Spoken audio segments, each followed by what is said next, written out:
ಶೆರಟನ್ grand Bengaluru Whitefield hotel ಮತ್ತು convention ಸೆಂಟರ್ನಲ್ಲಿ March 20ರಿಂದ 23ರವರೆಗೆ 4 ದಿನಗಳ ಅಂತಾರಾಷ್ಟ್ರೀಯ Bharat summit of laser medicine and surgery ಸಮಾವೇಶ ನಡೆಯಲಿದೆ.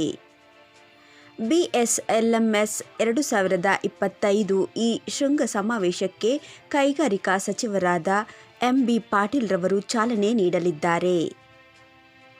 ಈ ಶೃಂಗ ಸಮಾವೇಶದಲ್ಲಿ ವೈಜ್ಞಾನಿಕ ಅಧಿವೇಶನಗಳು, 3D ಕಾರ್ಯಾಗಾರಗಳು, ಪ್ಯಾನೆಲ್ ಚರ್ಚೆಗಳು ಮತ್ತು ನಾವೀನ್ಯತೆ ಪೋಸ್ಟರ್ ಅಧಿವೇಶನಗಳನ್ನು ಆಯೋಜಿಸಲಾಗಿದೆ ಎಂದು ಸಂಸ್ಥೆಯ ಪ್ರಧಾನ ಕಾರ್ಯದರ್ಶಿ ಡಾ. BS ಚಂದ್ರಶೇಖರ್ ಸುದ್ದಿಗೋಷ್ಠಿಯಲ್ಲಿ ತಿಳಿಸಿದರು.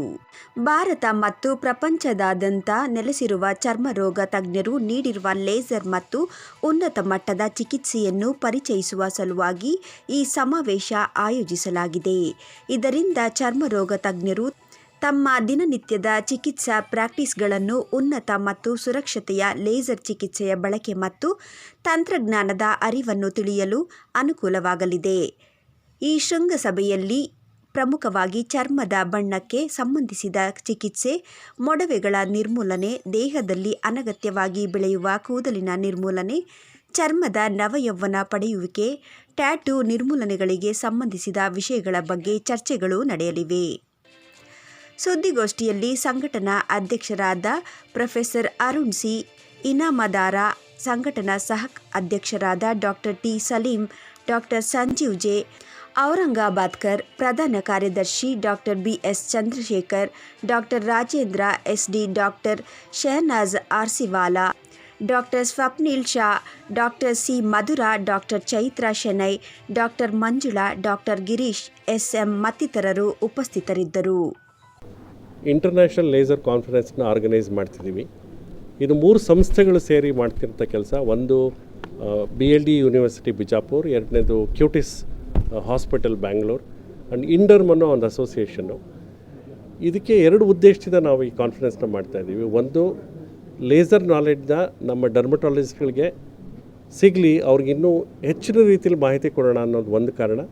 ಎರಡನೇದು, ಈ ನಾಲೆಡ್ಜನ್ನು ಬೆಳೆಸ್ಕೊಂಡು how they treat patients, how we can probably translate, extrapolate this knowledge to the treatment of patients.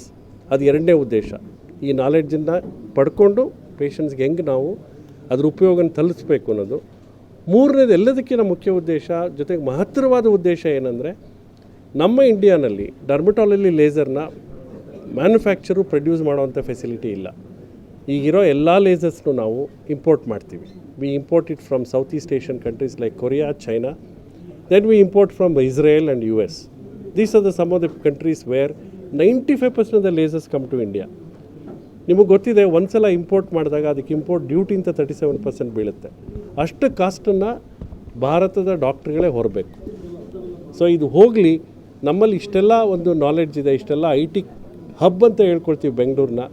ಇಂಥ ಒಂದು ಬೆಂಗಳೂರಿನಲ್ಲಿ ಒಂದು ಲೇಸರ್ ಮ್ಯಾನುಫ್ಯಾಕ್ಚರಿಂಗ್ ಯೂನಿಟ್ ಯಾಕೆ ಸ್ಟಾರ್ಟ್ ಮಾಡಬಾರ್ದು ಅನ್ನೋ ವಿಷಯನ ನಮ್ಮ ಬೃಹತ್ ಕೈಗಾರಿಕಾ ಸಚಿವರಾದ ಪಾಟೀಲ್ ಅವ್ರ ಮುಂದೆ ಇಟ್ಟಾಗ ಅವರು ಅದನ್ನು ಒಪ್ಕೊಂಡು, ಹೌದು ಈ ಥರದ್ದೊಂದು ಮಾಡೋಣ ಅಂತ ಅವರು ಇಂಡಸ್ಟ್ರಿ ಡಿಪಾರ್ಟ್ಮೆಂಟ್ಗೆ ನಮ್ಮನ್ನು ಪರಿಚಯ ಮಾಡಿಕೊಟ್ಟು, ಅಲ್ಲಿ ನಾವು ಹೋಗಿ ಕಮಿಷನರ್ ಹತ್ರ ಮಾತಾಡಿ, ಗಂಜು ಅವ್ರ ಹತ್ರ, ಅವ್ರ ಅಸಿಸ್ಟೆಂಟ್ಸ್ ಹತ್ರ ಮಾತಾಡಿ, ಅವ್ರಿಗೆ ಇದನ್ನು ಏನು ಉದ್ದೇಶದಿಂದ ನಾವು ಮಾಡ್ತಾಯಿದ್ದೀವಿ. There are 80 companies which are participating in the country ನಾವು ಈ ಸಮ್ಮಿಟ್ಟಲ್ಲಿ.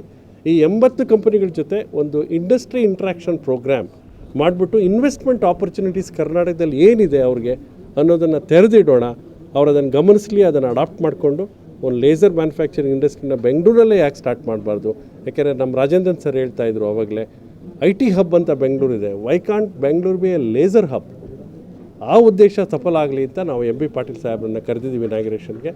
ಅದು ಆ ಒಂದು ನಿಟ್ಟಿನಲ್ಲಿ ನಮ್ಮ ಪ್ರಯತ್ನ ಸಫಲ ಆಗುತ್ತೋ ಅನ್ನೋ ನನ್ನ ನಂಬಿಕೆ ಇದೆ. ಇದು ಸಫಲತೆಗೆ ನಿಮ್ಮ ಸಹಕಾರ ತುಂಬ ಮುಖ್ಯ. ಮೀಡಿಯಾ ಮಿತ್ರರು ಎಷ್ಟರ ಮಟ್ಟಿಗೆ ನಮಗೆ ಒಂದು ಕವರೇಜ್ ಕೊಡ್ತೀರಾ, ಅಷ್ಟರ ಮಟ್ಟಿಗೆ ಅದು ಜನಗಳನ್ನ ತಲುಪುತ್ತೆ, ಆಡಳಿತ ವರ್ಗನ ತಲುಪುತ್ತೆ.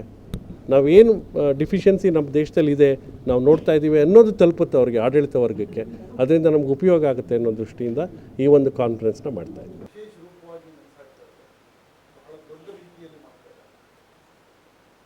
ಕೆಲವು ಈ ಕಾನ್ಫರೆನ್ಸ್ನ ಉದ್ದೇಶಗಳನ್ನು ಅವ್ರು ಆಗಲೇ ಹೇಳಿದ್ದಾರೆ. ಅದ್ರ ಜೊತೆಗೆ ಇನ್ನೊಂದೆರಡು ವಿಷಯ ನಾನು ಹೇಳಬೇಕು. ಒಂದು, ಈ ಲೇಸರ್ಸ್ ಅನ್ನೋದು ಈಗ ಎಲ್ಲ ಕಡೆ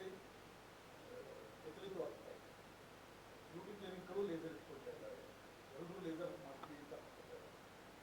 ಆ ಲೇಸರ್ ಅನ್ನೋದು ಒಂದು ಮೆಷಿನ್ ಅಲ್ಲ, ಹಲವಾರು ಮೆಷಿನ್ಗಳು, ನೂರಾರು ಮೆಷಿನ್ಗಳಿದೆ. ಅದರಲ್ಲಿ 1 ಲಕ್ಷ 2 ಲಕ್ಷ ರೂಪಾಯಿ ಮೆಷಿನು ಇದೆ, 1 ಕೋಟಿ ರೂಪಾಯಿ ಮೆಷಿನ್ಗಳು ಇದೆ. ಹಾಗಾಗಿ ಆ ಮೆಷಿನ್ಗಳನ್ನ ಸರಿಯಾದ ರೀತಿಯಲ್ಲಿ ಬಳಸೋದು ಮುಖ್ಯ. ಇನ್ನೊಂದು ಲೇಸರ್ ಅಂತಂತಂದರೆ ಬರೀ ಒಂದು ಮೆಷಿನ್ ಇಟ್ಬಿಟ್ಟು ಸ್ಟಿಚ್ ಕೊಟ್ಟು ಸಾಕ್ಬಾರ್ದು. ಅದಕ್ಕೆ ಆಳವಾದ ವೈಜ್ಞಾನಿಕ ಆಧಾರ ಇದೆ, ಫಿಸಿಕ್ಸ್ ತಿಳ್ಕೊಳ್ಬೇಕು. ಅದನ್ನು ತಿಳ್ಕೊಂಡು ಆ ಲೇಸರ್ ಮೆಷಿನ್ ಯಾವ ಥರ ಕೆಲಸ ಮಾಡುತ್ತೆ ಅಂತ ತಿಳ್ಕೊಂಡು ಆ ಕಾಯಿಲೆಗೆ ಯಾವ ತರಹ ಲೇಸರ್ ಮಾಡಿದ್ರೆ ಉತ್ತಮವಾಗುತ್ತೆ ಅಂತ ತಿಳ್ಕೊಂಡು ಮಾಡೋದೇ ಚರ್ಮರೋಗ ತಜ್ಞನ ಕೆಲಸ. Healthcare has, along with Madhura and Dr. Shenoy, has made one of the best conference ever seen. Now we can call this will be the laser capital of India, because the way they have done this conference is so good. I have not come across, I attended many international conferences, but the conference what is done here is the best. That is what I think, and it should take a good shape, and I wish best of luck to lasers ಕೂಡ ಇರುತ್ತೆ. ಅದೇ ರೀತಿ ಏನಂತಂದ್ರೆ ಇವಾಗ ನಮಗೆ pimples ಆಗಿಬಿಟ್ಟು scars ಇರುತ್ತೆ, so ಅದನ್ನು ಕೂಡ ಲೇಸರ್ ಮೂಲಕ ನಾವು ಚೆನ್ನಾಗಿ ಚಿಕಿತ್ಸೆ ಮಾಡ್ಬೋದಾಗುತ್ತೆ. ಮತ್ತು ನಾವು ಸರ್ಜರಿ ಏನಾದರೂ ಮಾಡಬೇಕಾದ್ರೆ ಒಂದು ಸರ್ಜರಿಗೆ ಫಾರ್ ಎಕ್ಸಾಂಪಲ್ ನಾವೇನಾದರೂ ಒಂದು ಮೋಲ್ ರಿಮೂವ್ ಮಾಡಬೇಕಾದ್ರೆ ಸರ್ಜರಿ ಟೈಮಿಂಗ್ ಒಂದು 30 to 40 minutes ಆಗುತ್ತೆ. ಬಟ್ ಲೇಸರ್ ಅಸಿಸ್ಟೆಡ್ ಸರ್ಜರಿ ಮಾಡೋದು ಏನಾಗುತ್ತೆ ಅಂದರೆ ಅದನ್ನೇ ನಾವು ಒಂದು 15 ನಿಮಿಷದಲ್ಲಿ ಮಾಡಬೇಕಾಗುತ್ತೆ. ಇಷ್ಟೊಂದು ಅಡ್ವಾನ್ಸಸ್ ಇದೆ. ಸೊ ಅದೇ ರೀತಿ ಕೆಲವೊಂದು ಸಲ ಏನಾಗುತ್ತೆ ಅಂತ ನಮ್ಮ ಬಾಡಿಲಿ ಚಿಕ್ಕ ಚಿಕ್ಕ ಸ್ಕಿನ್ ಟ್ಯೂಮರ್ಸ್ ಥರ ಇರುತ್ತೆ, ಅಂಥದನ್ನೆಲ್ಲ ತುಂಬ ಫಾಸ್ಟಾಗಿ ಲೇಸರ್ನಲ್ಲಿ ನಾವು ಚಿಕಿತ್ಸೆಯನ್ನು ಮಾಡ್ಬೋದು. ಸೊ ಇಷ್ಟು ಅಡ್ವಾನ್ಸ್ ಇರೋದ್ರಿಂದ ಎಲ್ಲರೂ ಅದನ್ನು ಅದರಲ್ಲಿ ಯೂಸ್ ಮಾಡ್ಕೊಳ್ಬೋದು. ಲೇಸರ್ ಅಂದರೆ ಈಗ ಸೂರ್ಯನ ಥರ, ಅದು ಜೀವಾನು ಕೊಡುತ್ತೆ, ಸುಡುತ್ತೆ ಕೂಡ.